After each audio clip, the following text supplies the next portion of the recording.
안녕하세요. 91년생 동갑 맞벌이 부부이고 현재 결혼 2년 차입니다. 결혼하고 고부 갈등은 저한테 일어나지 않을 것 같았는데 전부 제 바람이었나 봅니다. 남편은 외동아들이고 어머님, 아버님 두 분 다 가족애가 깊으십니다. 참고로 어머님은 62년생, 아버님은 58년생이시네요. 아무튼 가족애가 깊으신 분들이라 새로 생긴 가족이 자주 보고 싶으셨는지 신혼 초부터 매주 불러내시더라고요. 저도 처음에는 좋다고 부르실 때마다 갔었는데 이게 시간이 지날수록 점점 힘들어지는 겁니다. 몸도 피곤하지만 언제부턴가 스트레스 주는 말씀들을 늘어놓으셨거든요. 그래서 기분 상하지 않으시게끔 애둘러 다음에 보고 싶다 거절했었습니다. 근데 그때마다 매번 집으로 찾아오시는 걸 보고 마음의 문이 닫혀버렸네요. 그래서 남편과 상의 후 조금씩 거리두기를 시작했습니다. 근데 그 과정에서 어머님이 서운하셨나 보더라고요. 아무튼 그렇게 지내면서 서로 감정이 좋지 않던 차에 불만이 누적되어 작년 겨울 처음으로 어머님과 싸우게 되었습니다. 요즘 MZ 며느리는 할 말 다 하냐며 난리가 났었네요. 그 와중에 아버님은 너희 시엄마는 결혼하고부터 계속 네 할머니 댁에 다니셨다. 아직도 매주 가신다. 라고 하며 마치 제가 무조건 해야 할 일을 하지 않는 것처럼 잘못하고 있다는 식으로 몰아가셨습니다. 아니, 여기서 3, 40년 전 얘기를 하는 게 맞는 건가요? 더군다나 어머님은 아버님이 대기업에 다니셔서 결혼 후 한 번도 일한 적이 없는 걸로 알고 있습니다. 저도 집에서 놀면 자주 찾아뵙겠지만 남편과 같이 맞벌이를 하고 있습니다. 월급도 부부가 똑같이 300 초반대이고요. 결혼할 때 저는 제가 모아둔 1억을 가져갔습니다. 남편은 모은 돈이 없어 시부모님께 1억을 지원받아 준비했고 1억 3천을 빌려주시는 명목으로 해서 시댁 지원을 받아 아파트 전세에 살고 있습니다. 그 돈은 조금이지만 매달 이자를 포함해서 갚고 있고요. 그리고 남편한텐 시어머니가 장손이라고 사주신 40년 된 경기도 외곽 빌라가 있습니다. 시세는 3억 초반이고요. 근데 그 빌라 월세를 어머님이 관리하고 계셔서 저희 마음대로 팔 수도 없습니다. 재개발을 노리셔서 언제 팔지도 모르는 상태네요. 앞서 말씀드렸듯이 매주 불러내시는 것도 문제가 됐었지만 만날 때마다 이런저런 잔소리와 강요를 하셔서 스트레스 받아 보고 싶지 않았던 것도 있었습니다. 저희는 남편 명의의 빌라가 없는 돈이라 생각하는데 만나면 집을 사라 마라 강요하세요. 그것도 매매할 땐 무조건 본인들한테 허락을 받고 하랍니다. 거기에 더해 왜 애를 안 낳냐는 잔소리까지. 아이 얘기를 하실 때마다 돈이 없다 말씀드리면 나라에서 지원금이 많이 나오니 그걸로 키우라네요. 다툴 당시 어머님께 남편이 경제관념이 없어 모은 돈이 없다 했더니 너네 빌라 있는데 왜 돈을 모아? 그런 걸로 우리 아들한테 스트레스 주지 마라. 하고 말씀하시더군요. 너네 나이에 이 정도 재산 가진 사람이 있냐 하시면서요. 저는 당장 생활비도 빠듯한 마당인데 저런 말씀을 하시는 게 이해되지 않았습니다. 할머님이 빌라를 증여해 준 걸로 이리저리 휘두르려 하시는 것 같아 차라리 없었으면 좋겠다 싶네요. 거기다 1주택자라 청약도 넣지 못하는 상태라서 오히려 더 싫습니다. 그리고 친정에서 아무것도 안 해줬다는 말씀도 하시는데 저희 집은 오빠 결혼하라고 집 6억을 지원해 주셨습니다. 저희 엄마도 옛날 분이라 남자 쪽에서 집을 해야 한다는 생각이 있어 오빠한테 올인한 케이스예요. 해서 제가 지원 못 받은 건 사실입니다. 대신 제가 모은 1억을 가져갔고 혼수는 어머님이 빌라 얘기를 하시면서 저한테 채우라 하셔서 제가 다 채웠습니다. 어차피 빌라는 저희가 관리하지 않은 상태이니 남편 1억, 저 1억 똑같이 해간 거 아닌가요? 시부모님께 빌린 돈도 매달 갚고 있으니 이것도 된 거고요. 그럼에도 빌라 가지고 생색을 내는데 그럴 때마다 황당합니다.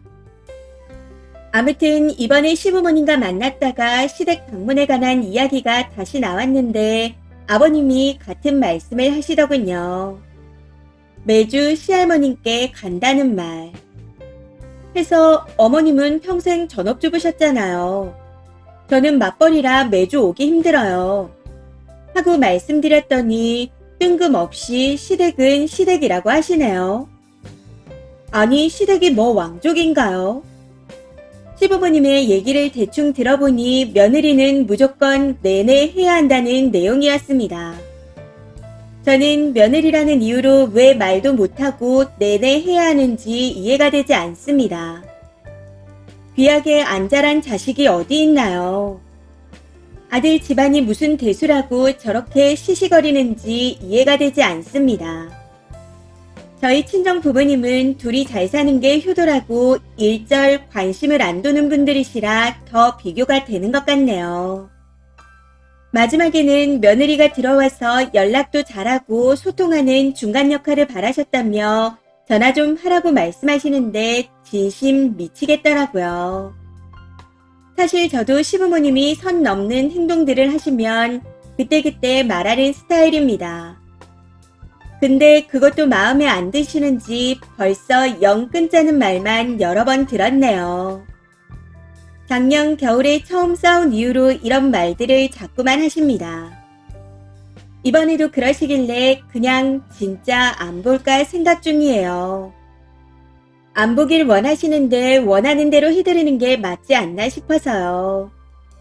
말씀하시는 걸 들어보니 아무래도 어머님은 본인 같은 좋은 시어머니가 없다고 생각하시는 것 같습니다. 본인들이 저한테 너무 편하게 해줘서 만만하게 보냐 생각하시는 것 같아요. 다른 분들이 보시기에도 제가 정말 그렇게 버릇없는 며느리같이 보이나요? 진심 궁금해서 글을 써봅니다. 댓글입니다. 첫 번째. 할 말 다 하고 사세요. 빌라 이야기하면 그게 명의만 남편 거지 우리 재산이냐 하세요. 그것 때문에 오히려 신혼부부 혜택을 하나도 못 받았는데 뭐가 좋냐고요. 그리고 시모가 자긴 어쩌고 하면 팩트로 때리세요. 어머님은 저만큼 배우고 직장에 다니고 돈 해왔냐고요. 저는 남편과 동등하게 배웠고 같이 번다고 하세요. 뭐 영 끊자고 하셨으니 이젠 만날 일도 없으려나요? 그냥 남편한테만 아들 노릇하라고 하세요. 영 끊는다고 무서울 게 뭐 있어요? 그런데 저 사달이 날 동안 남편은 뭐하고 있었는지 궁금하네요. 두 번째. 그놈의 빌라는 명의조차 남편 명의, 실제 관리는 시댁인데 그게 며느리랑 무슨 상관이 있는 집이라고 며느리를 잡는지 모르겠네요. 앞으로는 명절이나 생신에만 찾아뵙는 걸로 하세요. 그럼에도 만약 같은 말들로 계속 괴롭히면 그냥 원하는 대로 진짜 연을 끊어주시면 됩니다. MZ라는 말이 여기서 왜 나와요? 할 말 없으니 MZ 타령을 하나 보네요. 세 번째. 할 말 하고 선 넘으면 즉각 반응해야 며느리 어려운 줄 압니다. 며느리는 가족이 아니에요. 그냥 내 아들이랑 같이 사는 사람이죠. 지 아들도 30년 동안 안 하던 자식 노릇을 왜 생판 남인 남의 집 딸이 하길 바라는지 이해가 안 가네요. 우선 남편부터 잡으시고 시부모님께도 저 남의 집 딸인데 선은 지켜줬으면 좋겠다 하고 쌀쌀맞게 대하세요. 남편이 좋아서 결혼했지 시댁에서 메신저 역할하고 대리오더하러 들어온 거 아니라고 확실하게 말씀하시고요. 네 번째. 일단 매주에서 허걱했어요. 매주는 진짜 말도 안 되죠. 옥순이 부부도 삶이 있는데 1년에 명절 2번, 각각 생신 2번, 어버이날 1번, 그 외 기타 집안 행사 2-3번 정도만 만나도 충분합니다. 그리고 전업이라면 갈 수도 있다고 하는데 전업이어도 마찬가지예요. 전업주부라고 집에서 노는 사람이 아닙니다. 5번째. 네, 시댁은 시댁이네요. 맞벌이하는 며느리 힘든 건 생각 안 해주고 매주 찾아오라고 들들 볶아대는 걸 보니 진짜 시댁은 시댁이죠. 영 끊자고 하면 그냥 땡큐 하고 덥석 물어요. 근데 진짜 궁금한 게 남편은 그동안 뭐 했나요? 허수아비인가요? 이번 사연은 여기까지입니다. 시청해주셔서 감사합니다.